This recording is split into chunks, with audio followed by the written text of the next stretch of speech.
That's we are about to bridge research and industry for energy innovation. So before we start everything, I would like us to know about some safety measures that most of us don't, pay attention to it.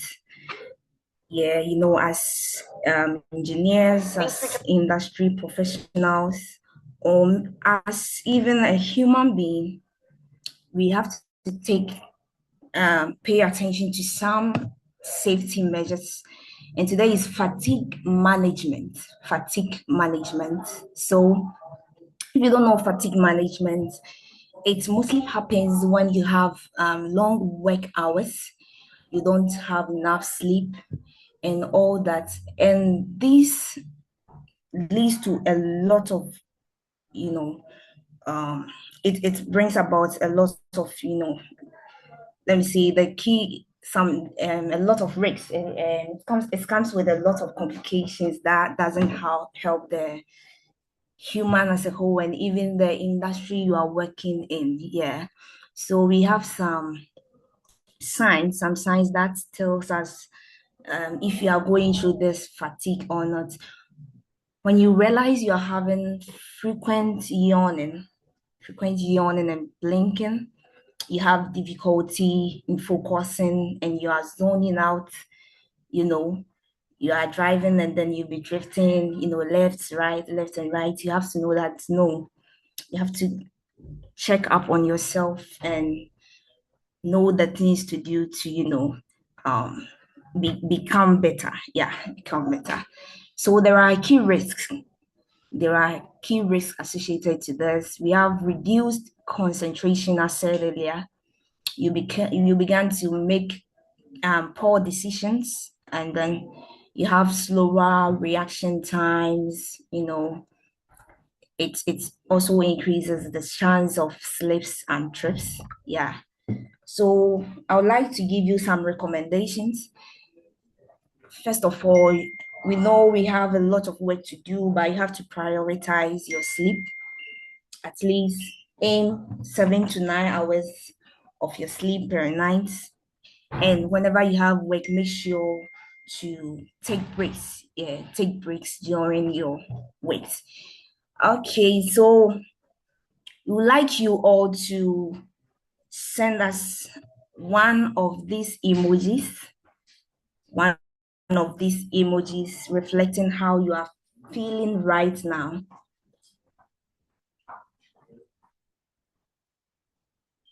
We like you all in the chat box, send one of these emoji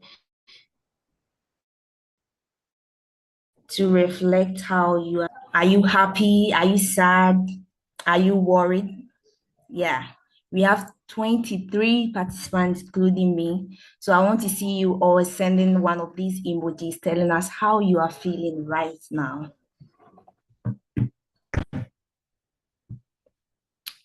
Okay. So let's quickly go through the program outline. But before that, please kindly mute your microphones. I can see most of us are doing that. And then if you have any question, use the raise hand icon, and also your contributions, you can pass it through the chat box. Okay, so we have welcome, SB Safe Start, that's been done. We have opening address. Then we will introduce our speaker. We have the main discussion, the question and answers, where you'll be able to ask all your questions. So please stay put and note all your questions whenever the speaker is speaking. And then we'll let you know the upcoming events and then our vote of times. So without much ado, I will call upon Engineer Daniel, the Career Guidance and Outreach Committee Deputy, to give us his opening address. Engineer Daniel, upon please, over to you. Hi, and thank you very much for this opportunity. Um, Usually, when we put together webinars, it's for the aim of engaging younger persons and professionals to help them build their capacity. And so when we, forgive me, I'm trying to set up my camera, but uh, good. Am I visible? Yes, Yes. please. Yes, please. Okay, okay. So usually when we set up webinars, it's for educational purposes. It is to help people to understand how to navigate their career choices and also take advantage of opportunities that are available in the industry. And this conversation is an interesting one because Dr. Fabrice is someone who is an expert at transforming ideas into projects. So we go to school, we finish our PGs, and then it becomes a self-stalker. But he's able to help individuals transform their theses and other ideas that are just in literature form and transform it into real projects and real business ideas. And I think for we engineers, there are lots of ideas that we've developed that are still on the shelves. And I think this presentation is going to help younger persons to be able to learn how to not just develop a concept and leave it in a literature form, but to be able to build models that are viable for industry use. So pay attention, ask questions, engage, and let's carry on the conversations. And do not forget to, if you are not yet part of SPE, to join the SPE and in your various universities. And if you're a professional, you log on to speghana.com, and then you get to be part of our fraternity, which would help and assist you very well. Thank you and enjoy the webinar. Thank you very much, engineer. Okay, so we move on to our speaker, Dr. Fabrice Abunde. Okay, I don't know if I've pronounced it well, but yeah. So Dr. Fabrice is an innovation architect, researcher, and entrepreneur focused on translating academic and market expertise into scalable economic outcomes. He holds a PhD in mathematical modeling and applied systems thinking, optimization and distribution economics to real-world business execution across African and international markets. He is the founder of Wedge Labs, a knowledge to market framework that helps institutions, researchers, and graduate talent convert domain knowledge into industry ready ventures, spin-offs, and measurable economic impact. Dr. Fabrice is also the co-founder and CEO of Gloway, an infrastructure and AI-enabled platform that helps US-based food importers and distributors source essential goods from Africa and organize wholesale distribution more efficiently in international markets. Gloway focuses on improving market access, distribution coordination, and execution readiness within existing demand, particularly across food and essential goods supply chains.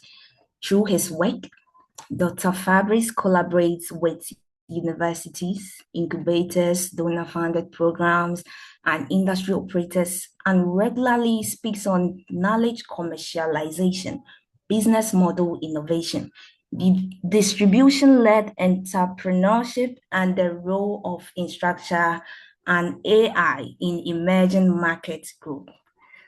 Dr. Fabrice Abunde, please, you are welcome. Please, over to you. Thank you very much. I'm happy and privileged to be here with you all. It's a privilege. Okay, so I would like to share my screen.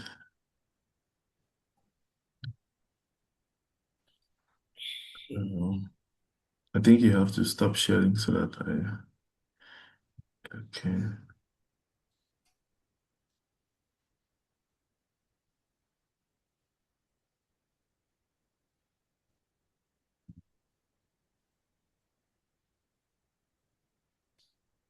Please hope you can all see my screen. Yes, please. You can see. Okay, so it's just a short presentation on um, I'm a scientist, so I always like to make things, to summarize things in an equation. And so transforming ideas to impact, bridging research and industry for energy innovation. So um, over my years of work in trying to see how universities can translate the research that they produce, to see how young graduates and young professionals can leverage either their academic thesis or their experience from work and translate it into scalable impact. We landed at the wedge equation, which is just what I'm going to talk about today.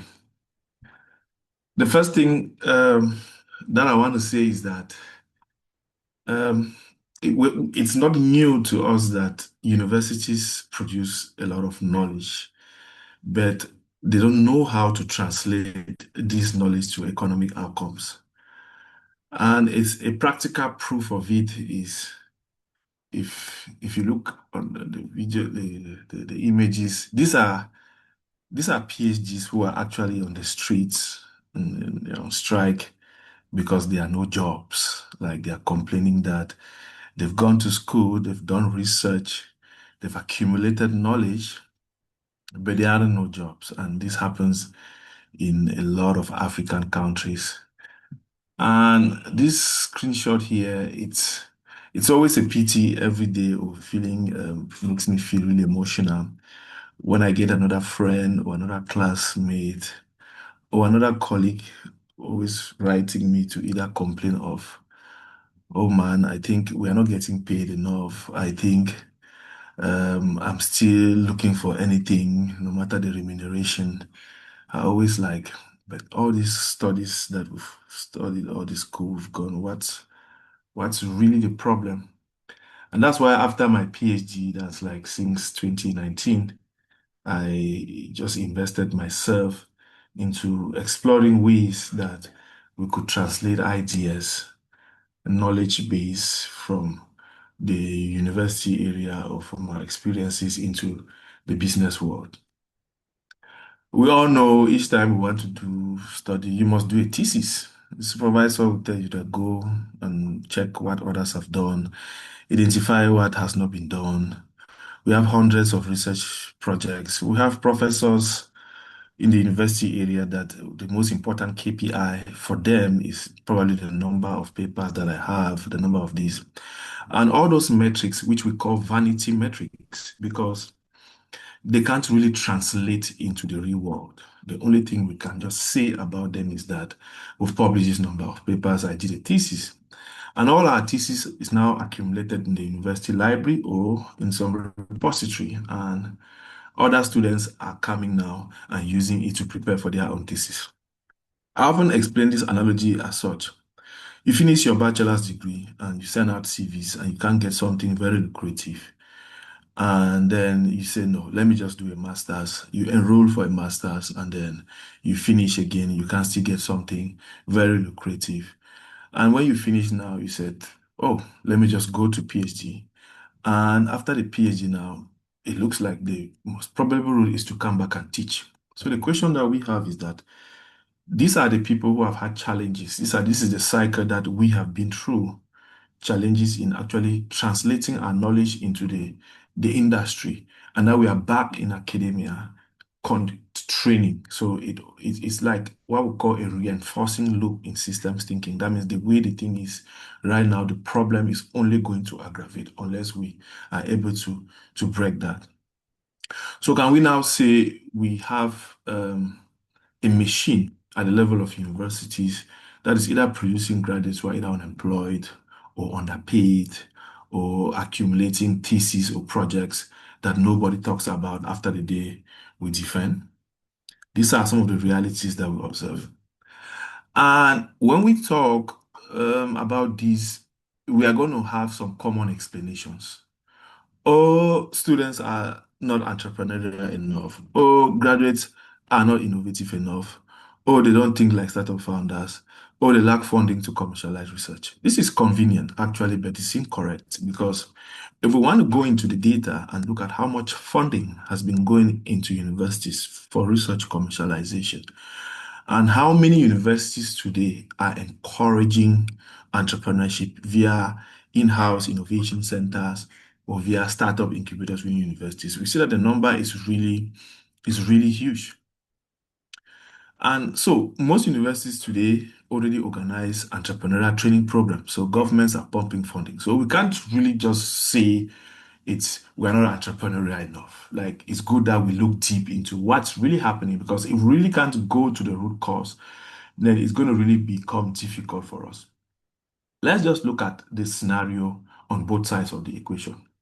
Yes, sometimes we say generally only 3% of graduates from universities can be adopted into industry, into the large corporate companies. And the reason is simple, because when you are a professional in the energy sector and you get a job, sometimes you have to work for 15, 20, 25, or even 30 years before you go on retirement. But when you look at these schools, most of these schools are churning out graduates every year. So if we want to do a simple material balance, we're going to see that there's going to be accumulation in the system because the rate of output is so slow compared to the rate at which graduates are being inputted into the system. And now what happens? 12% of this, they come back into academia to teach, because academia too, as a system, can't really grab everybody. And on the other side, we are pushing, oh, let's create businesses, SMEs, startups. But again, we know, according to Forbes, that 9 out of 10 of these startups fail within the first 5 years of operation. So on one hand, you find the employment stages. On the other hand, you find the business stages, because very few startups, the ones that we see emerge to become large companies to recruit, they are actually 10% of them. So people who say, let's try to translate our innovation or our energy research into a startup, just 1 out of 9 times, out of 10 times, does that succeed. Yes, the real problem, after a couple of years of really being into the thing, the real problem is translation. So universities first, they stop at knowledge production. Research projects are optimized for publications. That's why in the university, we always want to push for publications. Either we want to publish, either lecturers want to change grades, either we want to earn degree certificates. That seems to be the objective of research. That means instead of research to impact, we're now doing research to publish. Markets require distribution, pricing, and all those things. So the missing link in entrepreneurship education is that when we are talking now about, let's find ways of translating this.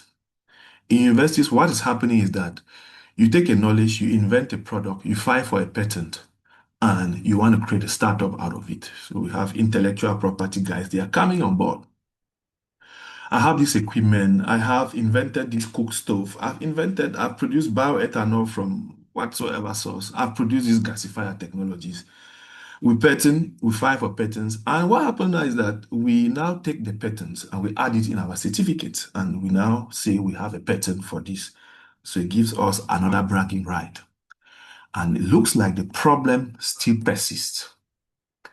Now, what's value? I like to define value from first principles. Value or energy, if we want to create energy or value in any given market. From first principle, we know work done is force multiplied by distance.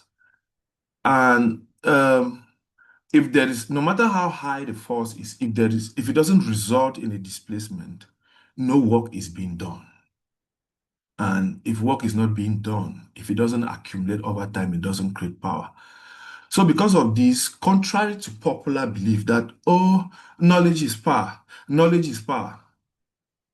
But the question is, if knowledge is power, why aren't university professors, the PhDs, the researchers, the richest in terms of economic power?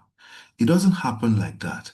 So because of these observations, I want to redefine that phrase, knowledge is power. I'd rather put it, knowledge is potential power. And knowledge will only become power if it is skillfully organized and intelligently directed to actually create economic value in the market. Otherwise, it's just potential power.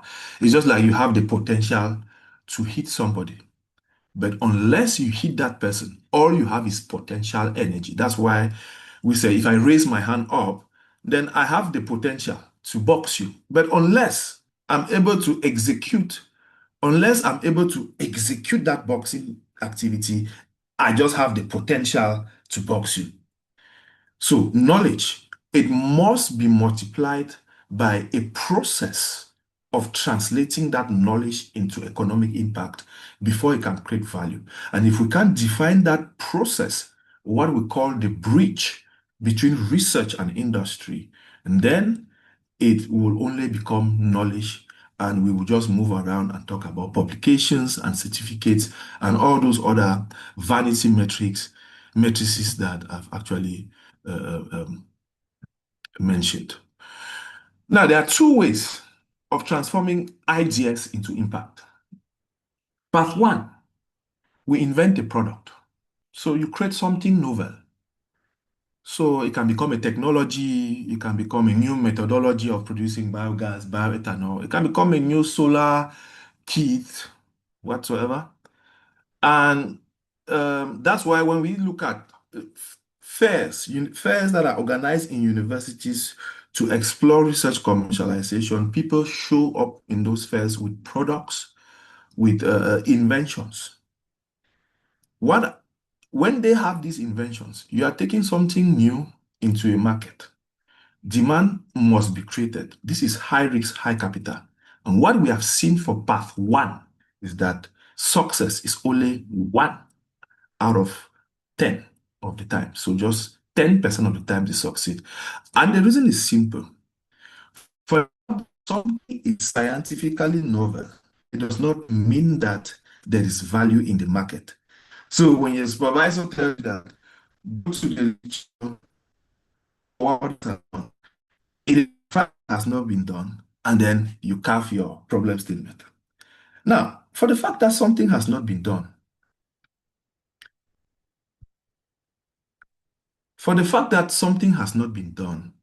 it doesn't mean that there is market value for this. So we're not talking about, we don't want to publish it. We want to see if it can create economic value.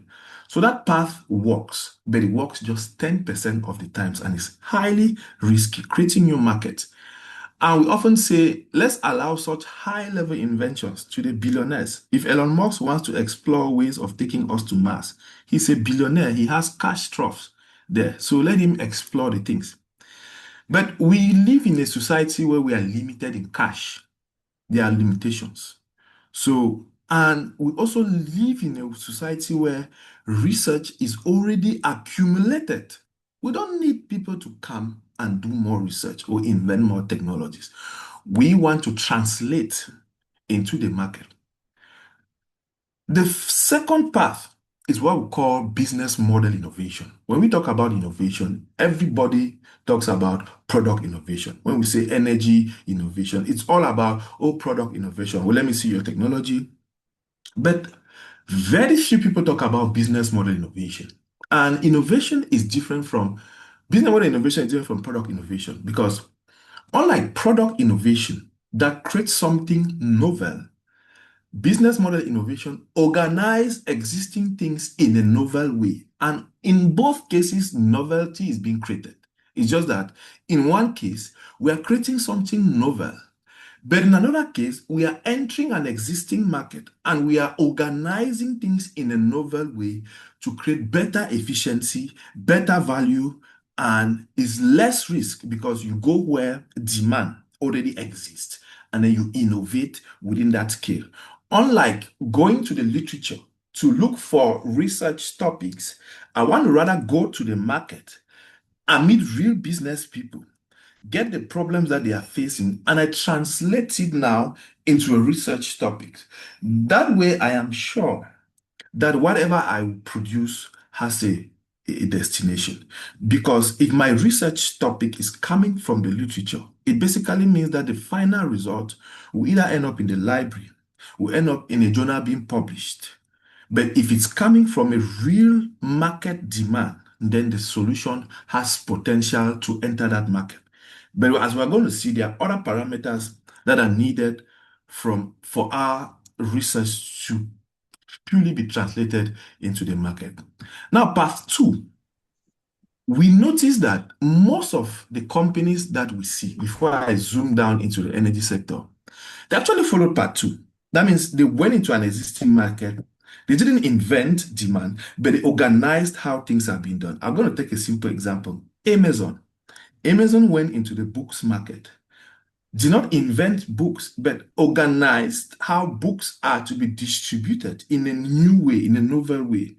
Airbnb went into the hospitality market, did not invent rentals, but organized how rentals are to be done in a new way. Uber did not invent taxis. It simply went into the taxi market and organized how taxis are being distributed. And all of these and thousands of other examples that I can mention, you realize that in their early days, it was all about organization. And in their later days, because they want to protect that infrastructure at scale, that is where they start doing other inventions. Zooming a little bit into our energy sector, no major energy transition succeeded by invention alone. Impact came from reorganizing how energy moved from research to use. GE, Siemens, Schneider Electric did not invent electricity. They organized generation, transmission, and industrial deployment. Total, Shell did not invent energy demand. They organized energy distribution, trading, and the infrastructure. Tesla did not invent batteries from the early days of electricity. It organized energy storage, charging networks, and go-to-market. That's where these people had their disruption. And many other examples. So the lesson is clear. Innovation is not only about new ideas. It is about being able to reorganize how value moves. It's very important we get this. Innovation is not about new ideas, but it's about being able to reorganize how value moves. As we have seen with the unicorns, and I can list 1,000 of other examples. This brings us to the wedge equation, the new research to industry framework. And I can summarize this by saying that the wedge, that means in order to create a bridge between research or knowledge that we have and real economic value, we simply go into an existing market. That word existing is a key word. Why? Because we are sure demand exists. We are not inventing in the thin air. We innovate the business model. That means we organize things in a novel way for better efficiency, and we're going to create scalable growth. And if you look at all the unicorns, you're going to notice that they are all going into an existing market, organizing how things are being done, and creating scalable growth. When I discovered this, I was like, wow. How come no one told us this? In engineering, we are being taught to build equipment. In engineering, we are being taught to create like inventions, and we are being applauded for new inventions. But what happens? It ends in the lab. But nobody told us that a product is not a business. A business only happens when a product fits with the real demand from the market. It's just like you take a data from a lab and you want to fit a straight line to get R square of 1. That fitting must work for we to be sure that that equation can be used to describe that experiment. If a product cannot fit into a demand of the market, then it's a vanity metric, I'm sorry to say. So deployment and distribution, that's where research meets energy economy. So from lab or pilot to the infrastructure, from infrastructure to industry and utilities, and then from industry to the end users. That's how energy has flown. And in terms of goods and commodities, from the factory to the warehouse, warehouse to retailers, retailers to consumers, that's been because we know that there are two things. We have energy and matter. So if I'm talking about energy and matter, they are more or less the same things and can be interchanged by Einstein's E equal to mc squared. So if we say matter, we're just simply saying energy at a very low frequency of vibration. Now, impact does not fail at the discovery stage. It fails at the deployment and integration stage. What does this mean? Our professors, we are smart. We can produce the latest invention. We can even tap energy from water. We can use microorganisms to generate electricity. We've heard of all these things. But what is the problem? Because impact does not happen at the discovery stage. It happens at the deployment and integration stage. And that's why, unfortunately, we've done the research and we've given it to people who take it and understand that it is not about this product. It's about being able to build scalable distribution. So when entrepreneurs from Silicon Valley, they simply take our research, what do? They organize, they identify what market does it belong to. Is cash already flowing in that market? Does demand already exist? There is a market scorecard that they validate. When this is validated, what happens? They simply organize how demand is being done. You notice saying all this, I'm not talking about business plans. I'm not talking about all those things that when we bring experts to come and talk about businesses in the university milieu, we are requesting for business plans. The 9 out of 10 that fail, they had a business plan, which simply means that it's not about having a business plan. A business plan is simply a document you write to execute a business model that has been validated. That means until we are able to organize demand, that means innovate a new business model and validate that 1,000 give me 2,000, 2,000 gives me 4,000. That means search for a repeatable and scalable business model. It is only then that we need a business plan to execute. Because one fundamental error we've often made when we talk about entrepreneurship in the university milieu is to think that university spin-offs and startups are smaller versions of large companies. So anything a large company does, we want to do it. Guinness Ghana Brewery can say we want to put up a business plan for 2026. They can do that. Why? They know their customers. They know their cost structure. They know their distribution channels. They know all these questions that you are being asked to put in your business plan. As a startup, you don't know them. So anything you put there is mere guesswork. But when we are teaching in the university, we want to use some nice word for guess, and we call it hypothesis so that it should look sexy and feel that we are doing something.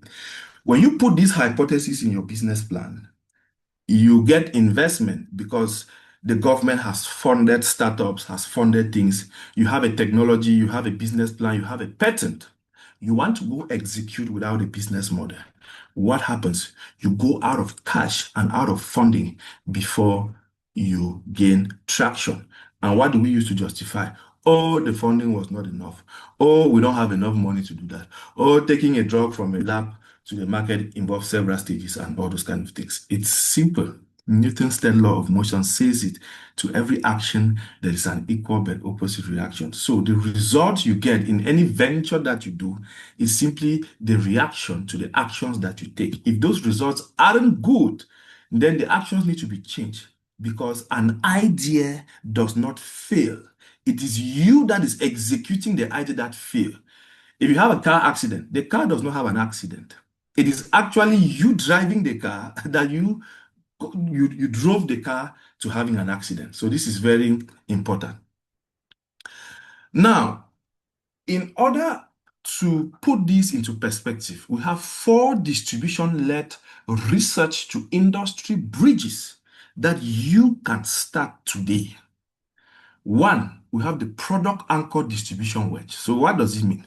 You simply start with a concrete technology or a product category and organize its deployment. As simple as that.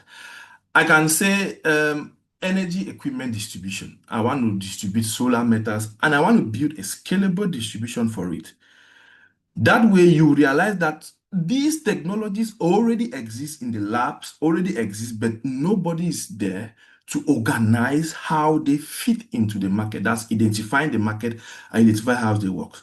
Total branded from Total to Total Energies. If you go to most of these Total Bonjour shops, you find out that they are distributing solar lamps and all those kind of things. So they just simply had to reorganize. They were initially distributing fuel, but now they organize so that they can distribute physical products as well. That's product anchored distribution. Other examples is Amazon that did it for books, Dangote did it for cement. Please, Dangote didn't start by manufacturing cement, even though we see cement available, he's having cement factories. He started by organizing distribution for cement at the national scale. He was importing, organizing it, and distributing it. And when the demand was there, when the distribution was clear, he said, now, let me now go do vertical integration and try to see whether I could produce some of those things. That's what happens for most of these factors. That's a typical example for product anchor distribution wedge. There are so many other practical examples. You have small companies that are doing it at the $1 million, $2 million scale, which are readily available. I organize the demand for distribution of products in the United States at the simple scale. Now, we also have a vertical industry-specific bridge.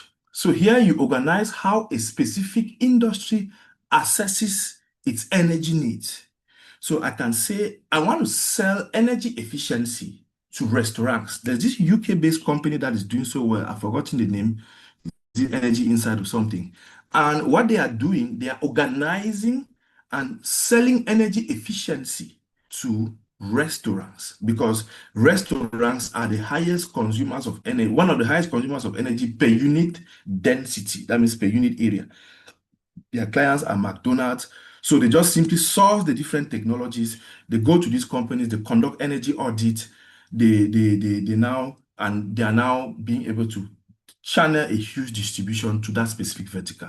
So they are doing it for restaurants. Nothing prevents you from doing it for food processing companies, for just any high energy consuming facility needs solution to reduce energy costs, because if you can cut down the cost of energy, then you can also reduce what they pay in terms of their running cost. The third is market access and coordination bridge. So you don't own technology or goods, you orchestrate access. So we have companies that are doing what we call, we know solar solutions are good, are profitable, but their financing is it's very difficult to get the initial investment. We have companies, peer-to-peer energy lending platforms. We have companies that are offering fintech solutions to help give access to solar and renewable energy. So that's another bridge that we can use. And we have the fourth, which is the infrastructure and the growth consultant. These are people who master what is happening into the other three categories, and then they operate just at the consulting level to help other businesses implement that infrastructure. Just like how we have MTN, PwC, Accenture, Cognizant, and the other big consulting firms. In terms of the market access coordination, a similar example in other markets, which we all know, is Yango. Yango didn't own taxis, he just organized it. Uber, Glovo, and many others. Now, I'm going to conclude by this analogy. We want to be able to, how do we turn ideas into impact? Now, it is clear that everything that we're going to get from this session, not everyone is going to actually be able to realize it. We know from Newton's first law of motion that a body at rest will continue to be at rest, and a body in motion will remain in motion unless an external force is applied. It's not about getting the idea or the motivation of doing it. If the external force is not applied, then nothing will change. So I'm going to add another component to the wedge equation. So we need a valid market. That's the opportunity. And a market is, we simply want to go into an industry that is already spending. So I define a market not as an economist, but as a scientist. In simple terms, is any product, any energy product or service already having buyers and a seller. If it's crude oil, if it's all those petrochemical products already having buyers and sellers, if it's companies already spending for energy, that means that's a valid market, because money is already being spent in that market. And the only criteria to say a market is valid is that we should see money being spent. Because what you want to do by innovating a business model is that you simply want to go into a market where liquidity is flowing, innovate to steal a fraction of that liquidity. So if you go into a market that nothing is flowing, it becomes very difficult for you to steal money from there. That's a valid market. The second thing now is a distribution wedge. That's business model innovation. We need to organize things in a new way to create better efficiency for both the producers and buyer of that service or products. That's the second thing. Now, when we have a new wedge, now we need disciplined execution before we get a profitable growth. So I take an example. Let's say you want to split wood. The first thing is that you need to get the wood. If you don't get the wood, you cannot split. So that valid market is the wood. If you don't get the wood, what are you splitting? When we get the wood, you need a wedge. And a wedge comes from physics. That's the sharp edge that you find in your axe, in your knife. And that edge, it does one thing. We know that pressure is force over area. So when you are starting up as a startup, you don't have enough force like the big companies. Your only way of increasing the pressure that you can apply to the market is to narrow down to a specific niche, a specific market, which we already aligned that. So when you have a sharp wedge, that is a clear, innovative business model, a clear way to reorganize demand, that's your axe. But having the wood and the axe will not split the wood open. You need to hold it and discipline execution. Why do I mean focus repeated action? Because if you hold your axe and you split the wood once, it's not going to break open. You need to hit a couple of times at the same area. That's why when we are splitting wood, you try to time the same area consistently. Because if you hit here, hit there, hit here, hit there, as we see people trying to navigate the entrepreneurship world, do so many things at the same time and not succeeding, is because they are hitting multiple sites and they're not doing disciplined execution. But if you have a clear wedge, a valid market, and discipline hitting at that spot, is going to break open. And that's how we translate our ideas to impact. And that's how we create a bridge to take academic research or into the business world. Thank you very much for your keen attention. Thank you so much, Doc. Wow, I'm sure most of us here are marveled by this presentation as I am. So we are so grateful, Doc.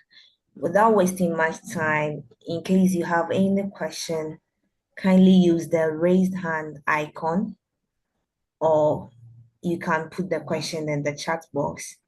Any question, any contribution?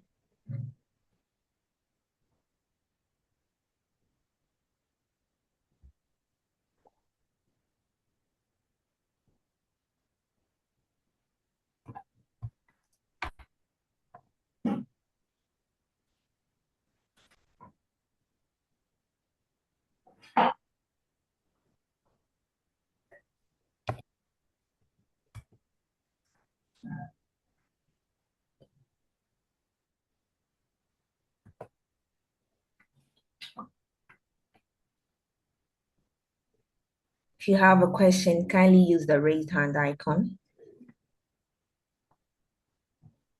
or put your question into the chat box.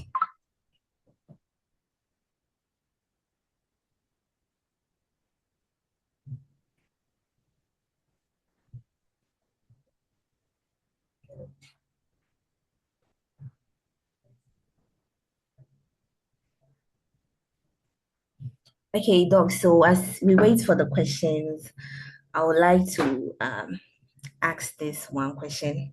Okay, so I'm a student, and let me take it to that side.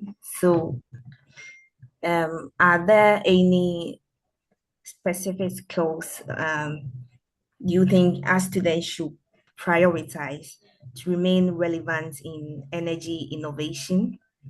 And what advice will you give to us? Maybe we have the ideas, but we lack funding, we lack industry exposure, mentorship and all that. So this is my question. First, the skills that we need to be very as students, we are limited in research and we are limited in funding that we have. So that means in order to navigate the journey of creating economic value from your research or whatsoever, you must first of all be able to, from the onset, be sure that whatever you're working on, it's not something that's going to need a hell of funding. So I would say don't go a lot into product innovation because it takes a lot of cost. First, look at what already exists in your department in terms of research and say, I want to organize this into economic impact. So you're not going to be the next person to produce something again. I remember when I was doing my PhD in Norway, when I went to Norway, my supervisor was like, go join your colleagues in the lab so that you guys can continue to do research. No.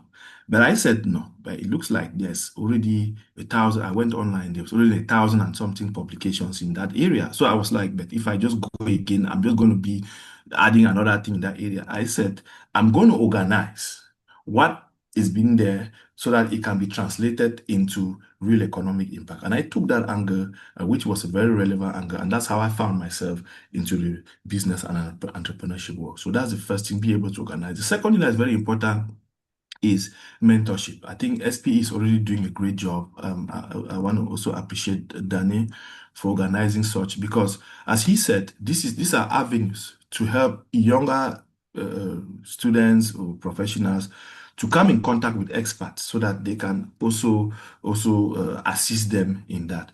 So you need to be able to identify a valid market and be able to organize existing solutions in that market in a novel way so that you can actually be able to create that. And again, I'm always also available for assistance in case you need some more discussions, in case you want us to jump on a Zoom call on your specific research project, because we can't really discuss everything here. I'm always available. Oh, wow. Thank you very much. Okay, so we have one question in the chat box.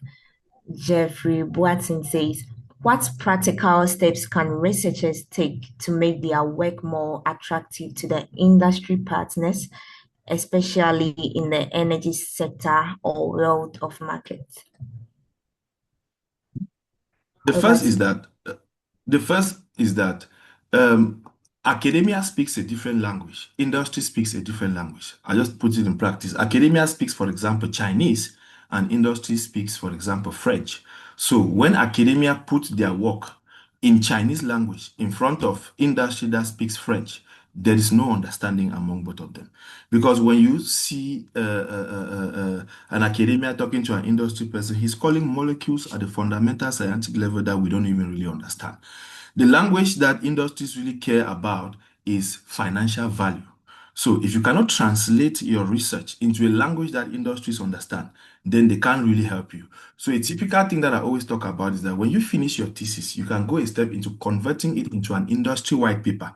A thesis shows academic work, shows literature review, but a white paper is softer and simple because it goes straight into highlighting the problem, the specific industry that face it, the financial implication of that problem, and how this solution is solving it.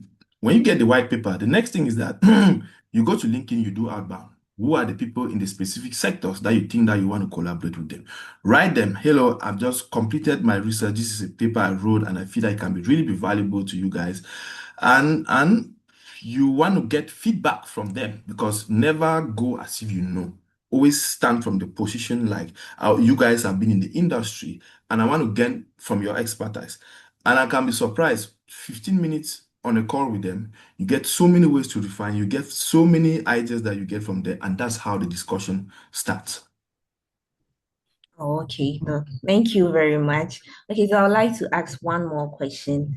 What are some of your biggest challenges as a researcher? Have you ever faced, a challenge, yeah. Yeah, good point. The biggest challenge as a researcher is that, let's be clear, when you want to learn motor mechanic, it's easy to go meet a mechanic and you learn. If you want to learn tailoring, you go meet a tailor and you learn. The biggest challenge I faced was that I was very keen in doing research that translates into industry. But again, if you're working with supervisors, for example, that are so keen on publications or maybe not very keen on industry application, then there's that fundamental misalignment.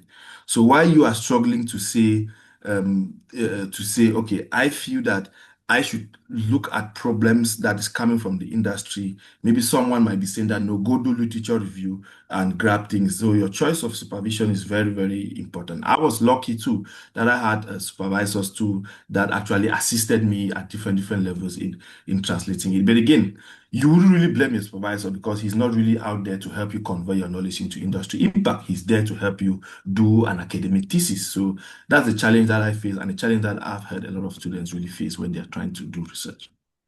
Okay, thank you very much. We have one more question. What mistakes do young professionals commonly do when trying to turn innovative ideas into real-world solutions, and how do we avoid it? Should I say I'm not into academia? How do I position myself to contribute to industry-driven research projects? From Jeffrey Upon. Yeah, the first thing is that whether you're acquiring knowledge from reading books or you're acquiring knowledge from your professional experience, there's one place we've acquired some knowledge and experience. And most of the times, professionals, when you are working with big companies, most of the times you guys, you learn how to execute systems. But when you are working with small companies, you learn how to build systems. And that's why a key trend that we've often seen is that when professionals leave from big companies or even CEOs of big companies who are executing and they come to try to start something, it becomes a failure because when you're starting, you're searching for a business model, but when you're executing at a big company, you're actually executing a non-business model. So the advice that I can give them is that the first thing is that they need to understand that the knowledge I've acquired, how can it serve? Which markets are of relevance?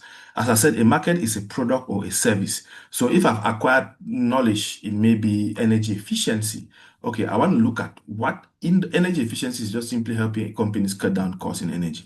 Okay, I want to look at, or I've acquired knowledge in renewable energy, for example. Now, which businesses are the small and medium size? Because small and medium size, they are so passionate about growth. They want to move to the large scale. Most large companies, they are passionate about acquisition. It's always easy for them to acquire, but SMEs, they want to move to the next level. So projects within SMEs, what I've seen, they go so easily. So when you've accumulated that skill and you see that, okay, now which market needs it? So if it's energy efficiency, I want to look for what are the industries that consume a lot of energy. Now, that's the first thing. So if I have skills in energy efficiency, and these are the industries that consume a lot of energy, that's the next step.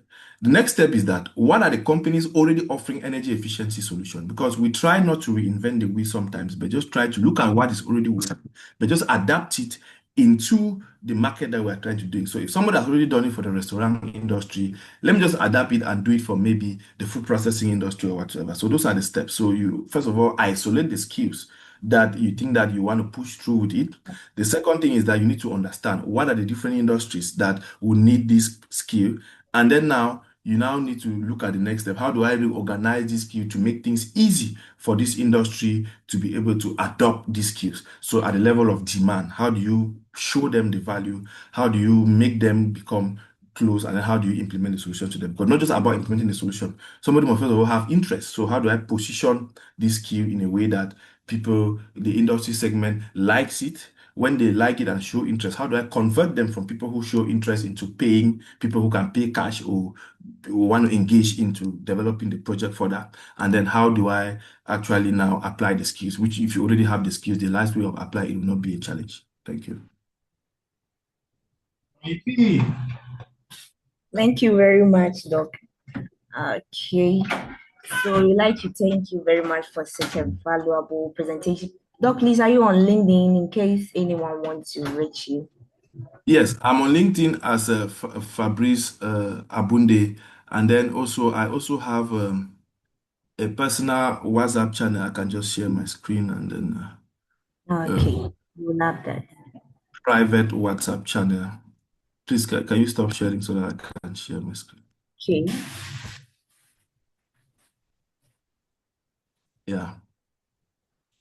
So if you grab the QR code and then you can you can join there. Here, the main thing I talk about is how to translate knowledge into scalable ventures. That means bridging academia and industry. So I just share updates there and all that. And then I'm on LinkedIn as Fabrice Abunde.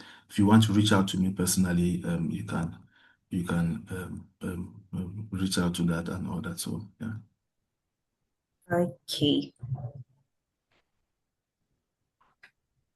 Okay. So let's stop sharing.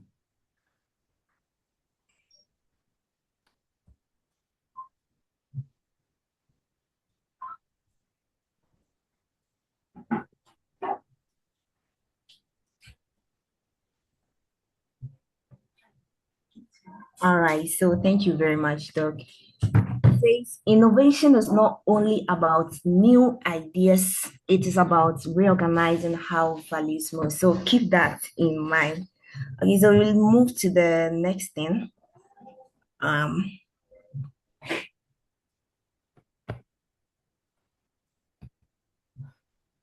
If you've not registered as an SPE member, make sure to register.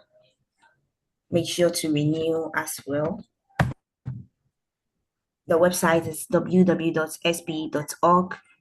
Join or renew membership. You have to choose professional membership, new professionals, so those are the steps. It's 45 USD for new members and 35 USD for renewal. Yeah, so if you're a student, don't worry. It's free. You don't have to pay anything. You just follow the process. All right, so up next, tomorrow we have from data to decisions using machine learning to manage risk and uncertainty. We have the first and second session. So the first session is taking place tomorrow at 2 p.m. 2 p.m. Make sure not to miss it. And we have coming up Ghana Biennial International Summit from SPE Ghana taking place on the 20th to 22nd May 2026 in Accra, Ghana. All right, so we will call upon Mami Kofua Aba in Seidu. Okay, Miss Kofua, please, if you can hear me, kindly take over. Thank you very much, Natalia. And thanks a lot to our seasoned speaker, Dr. Fabrice. It was a very insightful session. We've learned a lot. And it's quite unfortunate that we had time constraints. We could stay here and listen over and over and over because it was a very nice session. I enjoyed every bit of it. To our participants, thank you all for joining. We have many more webinars planned out in the ensuing weeks and months. So we are here for you, bringing you seasoned speakers and insightful sessions for our growth and development. Once again, thank you, Dr. Fabrice, for accepting our invitation to speak on this webinar. And this will probably be the first of many to come. So yes, we hope that the next time we come knocking, you'd open your door to us again. Thank you all. Okay, Thank you. Thank you all for joining. Have a good afternoon. Bye-bye. Bye. Thanks.